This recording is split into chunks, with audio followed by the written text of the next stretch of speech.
The man stood in a sterile, white-padded room, and across from him, a biohazard door that looked impenetrable. To his left, a mirror gleamed with the faintest tint of blood. Behind it, a group of men, indistinguishable from the room itself, stood in tense silence. Not even the smallest cough dared to break the stillness. The men exchanged silent nods, a grim acknowledgement of the order. The man gulped, fully aware of his fate. This was his punishment.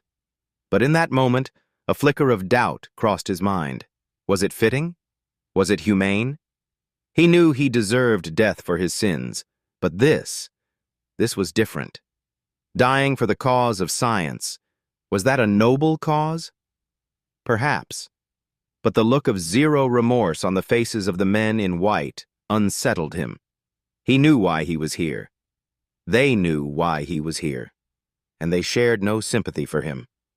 Even though he was a criminal, was he not still a human being? Should he not be treated as such, instead of a guinea pig for some research bullshit? The man stood in a sterile, white-padded room, Part 2. As the biohazard door inched open, a wave of rotten hands clawed from all sides, reaching, sensing. They could smell the flesh of the man. When they finally squeezed through the narrow opening, they swarmed him. The man tried to fight, but he was hopelessly outnumbered against these hellspawns. The stench was overwhelming. The putrid odor of decomposing corpses oozing with maggots revolted him.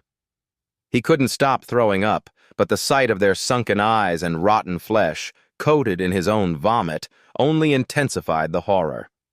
They clawed with their bare hands until the flesh was ground away, leaving only bone. But they kept clawing. They took bites of his face, but their teeth, rotted and decaying, offered little purchase.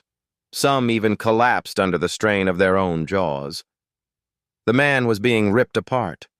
The skin from his stomach was peeled off and then opened like a packet of chips, his organs spilling out. As he slowly faded, he felt the virus coursing through his dying body. It was a horrifying, agonizing transformation. The virus seized control of the decomposing body, acting uncontrollably, almost zombie-like. It took over their muscles and minds, creating a rotten zombie hive mind that craved only human flesh. And now, as the man rose, he had become one of them. Just one more death, just one more subject, just one more criminal facing justice, just one more part of the hive mind.